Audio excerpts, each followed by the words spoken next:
Hello, party people, and welcome to the Media Boat Podcast for the week of April 23rd, 2024. This is episode 432, and if you don't know what we do here, we are a podcast that brings you news and thoughts about media, including movies, video games, music, and television, but not necessarily in that order. In fact, definitely not in that order. I just lied to you. I am a liar. It's pathologic. I don't know what to do. Anyway, welcome. Let's go right into the show. Why not? As we always start with music, and we always start the music section with the Billboard charts. We start with the Billboard Hot 100. The hottest song in the land this week is Too Sweet by Hozier. Fun fact about Too Sweet. Contrary to what our cultural memory might want to say, Take Me to Church, Hozier's last biggest song, never hit number one. It never made it. So Too Sweet is Hozier's first number one and officially is a higher charting single than Take Me to Church ever was. So congratulations to Hozier. Coming in at number two right behind him, Like That by Future, Metro Boomin, and Kendrick Lamar, dropping down from the top spot last week. Number 3, Beautiful Things by Benson Boone. Number 4, Lose Control by Teddy Swims. And number 5, Texas Hold'em by Beyonce. The rest of your top 5 stayed put from last week. Moving on to our Billboard 200 chart, that's the albums chart. Your number 1 album this week is We Still Don't Trust You by Future and Metro Boomin. This, of course, is the expanded version of We Don't Trust You by Future and Metro Boomin. Which, by the way, is number 3 on this list. Yes, somehow Future and Metro Boomin, from releasing a deluxe version of the same record, means that that record is twice on the top 5 of the Billboard 200 this week.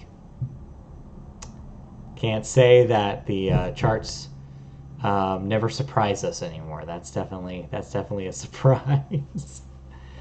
In between that, sandwiched between Metro Boomin and Future, is Cowboy Carter by Beyonce at number 2. Number 4, skipping ahead, One Thing at a Time by Morgan Wallen. And number 5, Stick Season by Noah Kahan. That is your Billboard charts. What if you don't like any of those? Well, good news is we have new releases. Forgiveness Is Yours by Fat White Family. Havdi by Havdi, Light Verse by Iron and Wine, Hyperdrama by Justice, Nonetheless by Pet Shop Boys, yes, those Pet Shop Boys, Dennis by Sega Bodega, which is just so much fun to say, and All Born Screaming by St. Vincent, yes, that St. Vincent. So, good variety of new releases this week. If you're wondering about a certain artist that we're going to talk about in just a moment here, that will hit the charts next week. So, hold your horses and wait. Next up is music news. And the big headline this week is that, yes, just like every year, we have the Rock and Roll Hall of Fame inductees announcement that was made this week. And we have our new inductees for 2024. This year, they include Mary J. Blige, Cher, Dave Matthews Band, Foreigner, Peter Frampton, Kool and the Gang, Ozzy Osbourne, and A Tribe Called Quest. I mean, sounds like a solid group to me. We talked about the nominations for these a few weeks ago, but seeing this as the actual inductee list makes a lot of sense. I like that it spans a lot of genres and spans decades. I like we have some representation from more recent times, 30 years ago, 20 years ago, including Dave Matthews Band and Mary J. Blige, and then some 70s acts like Foreigner, Peter Frampton, Ozzy Osbourne being inducted as a solo artist, because I believe Black Sabbath is already in as a band, and A Tribe Called Quest holding it down for rap, which is always good to see. And yes, we knew about Cher. That was kind of the biggest headline, kind of an OG when it comes to rock music. She's been there for almost 5 or 6 decades now. So this makes sense to see her. So yeah, welcome to everybody, all the new inductees. So that's it for music news. We'll move into thoughts. Yep, it's time. The Media Vote podcast has a reputation, no pun intended, for talking a lot about Taylor Swift. But I've spared you. Well, kind of. Let me explain. I spared you the long, diatribe. I'm not going to rant much about Taylor's new 11th album, The Tortured Poets Department, here on this podcast. I instead wrote nearly 4 pages, 2,800 words about the album on a post on the website. So if you go to mediavotepodcast.com, you can find my write-up about Tortured Poets. I go way more in depth with how I feel there. If you're wondering how Mike feels about it, well, stay tuned to our YouTube channel, because tonight I will not only be uploading this episode that I'm recording right now, but I will also upload his a lot of thoughts video that he created that includes his thoughts about Tortured Poets. So that will be going up alongside this show as kind of a companion. So look forward to that tonight. So yeah. Anyways. What I'll say on this show, since I should say something about it, I understand why this record is very divisive. If you've been paying attention to the reaction, it is very either extremely positive or it is extremely negative, or not extremely negative, but like there seems to be a sense of disappointment between critics and also a lot of fans of Taylor. It's a bitter album. It is a dark album. It is an album that is somewhat about a tortured relationship as much as it is about a tortured existence, almost, where Taylor felt like she needed to get some things out, feelings, whether it may be about reacting to the fans' reaction to some of the choices she's made. It is a lot. In fact, it's so much that she had to do twice as much music as she planned. If you weren't paying attention to the release on Friday, you might not know that the album overnight became a double album, and she put out 15 extra tracks, which she has titled The Tortured Poets Department, The Anthology, on streaming services as a companion piece to the proper album. As a whole, it makes for a very long 2-hour plus package. So if you have the endurance, it's worth listening to see the different kind of things she wanted to do on part 1 as opposed to part 2. Again, I go into it more depth on the website. So the last thing I will say is I like a lot about it. I like a lot of the things that she's done here. I think it's cool that she's continuing to experiment with new sounds. I don't know if it's as adventurous as I think people were hoping it would be. It doesn't expand beyond the kinds of sounds that she's been making for the last few records as much as I think people would like her to. It's an evolution, I think, on the sound of Midnight. It's not necessarily a transformation, not necessarily something new. So if you're looking for something to blow your mind, this probably isn't it. Also, if you're looking for Taylor in like premium pop mode and making bangers, this is also not that. I think a lot of people don't know how to feel about this thing, and it'll be really interesting throughout the rest of the year to see how this is, and from here on out, to see how this is treated and how Taylor treats it in kind of the legacy of her records. But yeah, if you want to read my full thoughts, go on to mediavotepodcast.com. And if you want to listen to Mike's thoughts, go to YouTube and find that video of his that will be going up tonight. That's enough about Taylor. Let's move on into the second part of the show, which is video games. And we always start that section with the new releases. First up, Demon Slayer Kimetsu no Yaiba Sweep the Board! Exclamation point, which is coming out on Switch. Sandland, the adaptation of the Akira Toriyama manga, coming out on PC, PS5, PS4, and Xbox Series X this week. Stellar Blade, that would be the much talked about on certain video game spaces, Souls-like, near-like Korean developed hack and slash game. That's coming out on PS5 this week. Top Spin 2K25 for all you tennis fans out there. PC, PS5, PS4, Xbox Series X, and Xbox One. Saga Emerald Beyond hits PC, PS5, PS4, and Switch. Euden Chronicle, 100 Heroes, PC, PS5, PS4, Xbox Series X, Xbox One, and Nintendo Switch.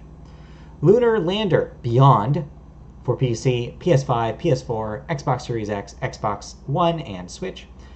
Phantom Fury for PC. Tales of Kenzera Zao, that's on PC, PS5, Xbox Series X, and Xbox and Switch. And lastly, Teenage Mutant Ninja Turtles Arcade Wrath of the Mutants on PC, PS5, PS4, Xbox Series X, Xbox One, and Switch. A lot coming out this week. Let's move on to video game news. And yes, we do unfortunately have to talk about the Embracer Group again. Though something weird happened with them this week. They didn't get bigger. They broke up into small chunks. Swedish game and media holding company Embracer Group has announced its plans to split into 3 separate entities. The group will separate into 3 companies: Asmodee, Coffee Stain and Friends, and Middle-earth Enterprises and Friends, each of which will be listed as a separate company on the Nasdaq Stockholm. As part of the separation process, Embracer has entered into a new financing agreement through Asmodee, which is worth 900 million euros. Embracer says the proceeds from this will, quote, repay existing debt and reduce leverage on the remaining Embracer Group, end quote. Asmodee will continue to operate as a publisher and distributor of board games, trading cards, and digital board games, and will consist of 23 fully owned studios. Coffee Stain and Friends will focus on PC, console, and mobile games, including, quote, community-driven free-to-play games, live ops games, and indie/AA games, end quote. It will operate under premium and free-to-play divisions. The premium segment will consist of Coffee Stain, the developer that they had previously purchased, THQ Nordic, Ghost Ship, Tuxedo Labs, Tarsier, Amplifier Game Invest, and others. Finally, that last bit, Middle-earth Enterprises and Friends, will be a creative powerhouse in AAA game development and publishing for PC/console, and will own the Lord of the Rings and Tomb Raider IPs, along with the likes of Dead Island, Metro, and Kingdom Come Deliverance. Studios joining Middle-earth Enterprises and Friends include Crystal Dynamics, Dambuster, Eidos Montreal, Flying Wild Hog, Tripwire, Vertigo Games, Warhorse Studios, and 4A Games. So, this is a way for, I guess, Embracer to save some money, write out some of that debt. It's a way to organize their different pieces into larger pieces that make sense to them. Like, put AAA development here, put free-to-play and smaller indie development there, put the board game stuff here. It makes sense to kind of have those as separate little fiefdoms so they can do business separately. So yeah, this isn't super surprising. The funniest bit is the naming convention they're using here. I saw a lot of people on Twitter make Garfield and Friends jokes, which is apt. It's just so funny to call it Coffee Stain and Friends and Middle-earth and Friends. It's absurd. It's just silly. And Embracer continues to name things. I mean, their name is Embracer. They themselves have a weird name. Like, Embracer? No one wants to be embraced by something they don't know, by like some sort of strange entity. It's just not, I don't know. It just never made sense to me. So there you go. That's the Embracer news this week, and that's video game news for this week. So that means we can safely move away from video games.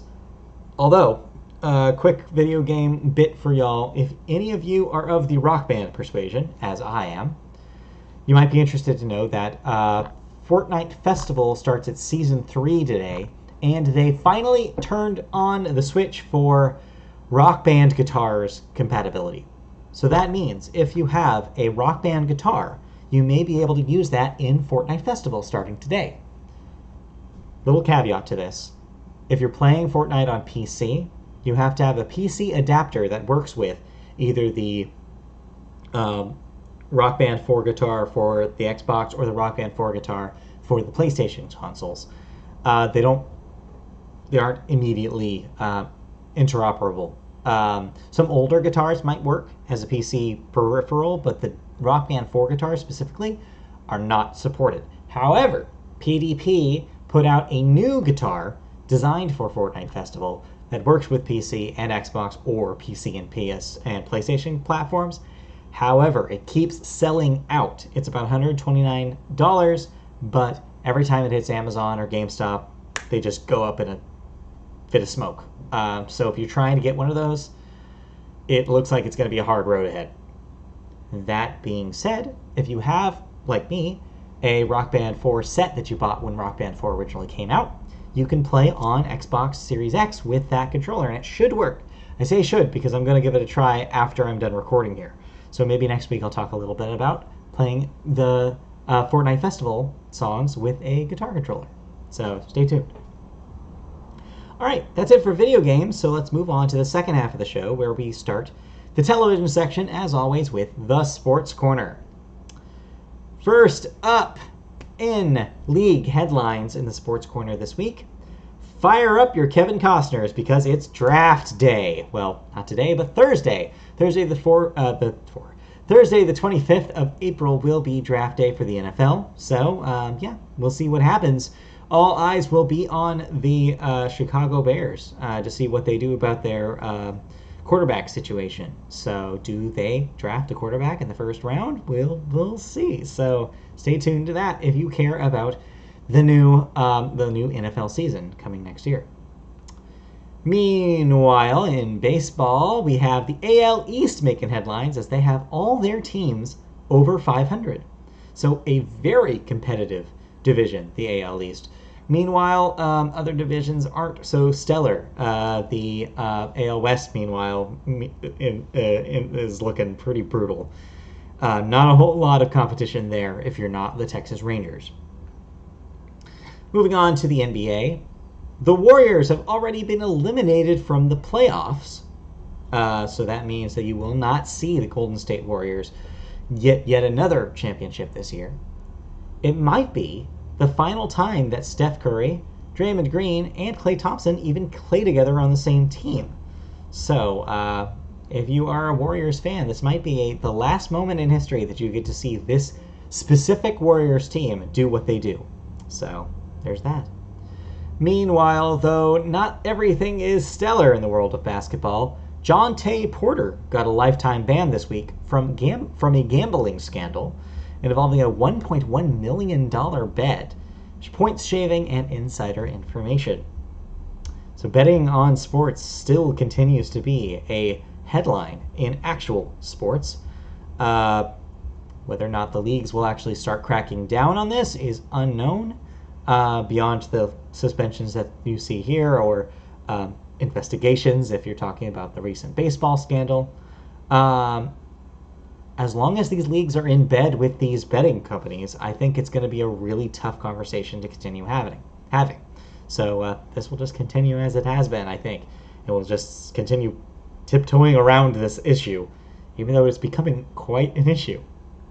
Well, we'll see what happens. Meanwhile, in hockey, the New York Rangers won the best regular season record for the regular season this year.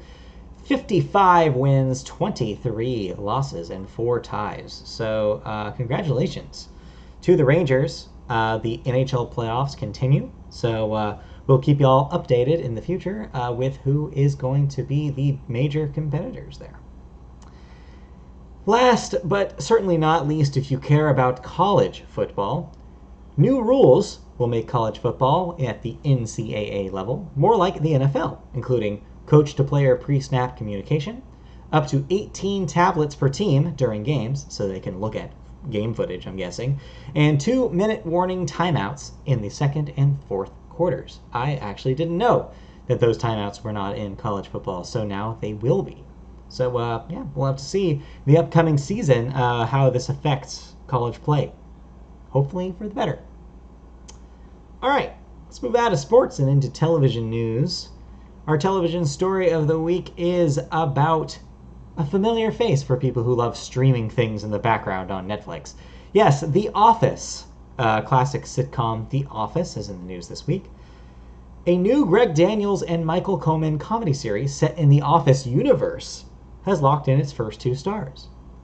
Domhnall Gleeson, previously from The Patient, and Sabrina Impacciori, previously from White Lotus, will be part of an ensemble for the show.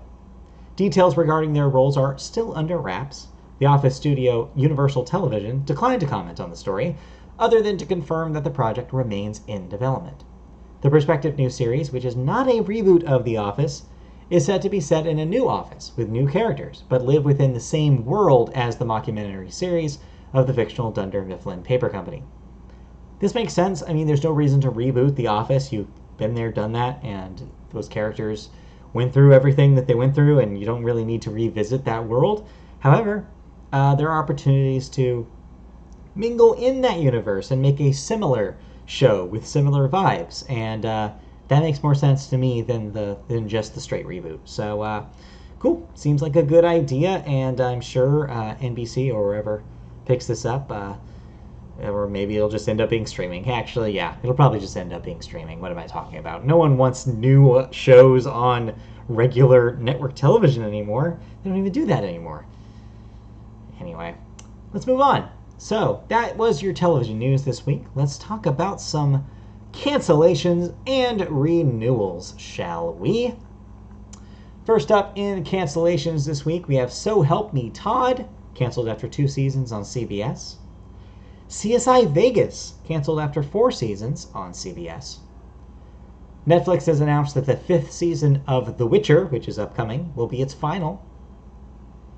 And in the world of renewals, For All Mankind will get a 5th season on Apple TV+. Elsbeth will get a 2nd season on CBS. And the huge hit Prime Video series Fallout, which I talked about briefly last week, will get a 2nd season on Prime Video. So congratulations to Fallout. There will be more of that to come. With that, let's move on along to the last section of the show. This will be a shorty today, which is the movies section, which we always start with the weekend box office numbers. Your number 1 movie in the land this week is Civil War with another $1.1 million. That's at $44.8 million domestic.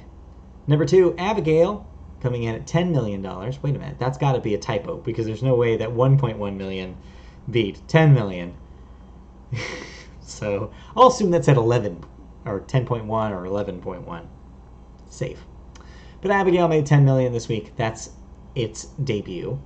Number 3, Godzilla x Kong: The New Empire made another 9.5 million. That's at 171.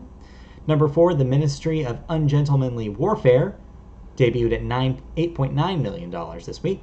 And number 5, Spy x Family Code White debuted to $4.8 million. Not as popular as some of the anime movie premieres that we've seen so far in the last few years, but still, making that top 5 is nothing to sneeze at. This week, only one big new release this week, but it's the one that if you love Zendaya, that you've been really looking forward to, which is Challengers, the tennis film in which Zendaya finds herself in a love triangle. So check that out in theaters this week. All right, let's move on into movie news to wrap up the show today. And this week we're talking about the production studio Participant. The 20-year-old film and television production company, whose mission was to inspire social justice and humanitarian action, is shutting down. Founder Jeff Skoll broke the news to a staff of roughly 100 on Tuesday. Established in 2004, Participant co-produced or co-financed a number of notable movies, including Best Picture Oscar winners Spotlight and Green Book, as well as Steven Spielberg's Lincoln and the breakthrough documentary An Inconvenient Truth. It's a pretty stellar record right there. No new content development or production will be pursued, and what's left will be a skeletal holding company overseeing the existing Participant library, which represents interests in the 135 movies that it has made. This is a sad one. All those movies are beloved. A lot of those movies are well awarded, and 2 of them are Best Picture winners. It sucks when you see a studio that's been successful have to close its doors, I'm assuming, because of money issues. And it's especially rough considering that this was a studio with a mission. Like, to inspire social justice and humanitarianism is like quite a noble goal. So like the fact that somebody was out there doing it and it was working and it was working well, it's sad to see that go, and it's sad to see that kind of that energy and that spirit go away. So I would love to see like another studio try to rise up to this level and try to do the same kind of thing with a similar kind of mission. I would love that. But who knows where that would come from? Who knows what that would be at this point? And it sucks that the one that was kind of holding the torch here is now sadly defunct.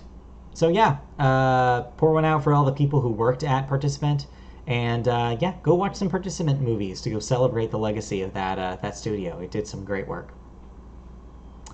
All right, that will do it. That's it for movies, and that'll be it for me here at the Media Boat Podcast. It'll just be me for at least one more week after that in May, possibly two, but soon we will get Mike back for regular shows as we have done before, so stay tuned for that.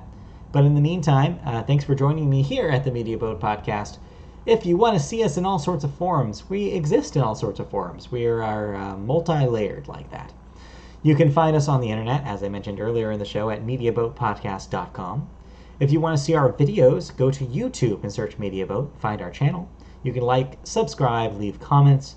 You can even click the bell to get notified when we put up new videos.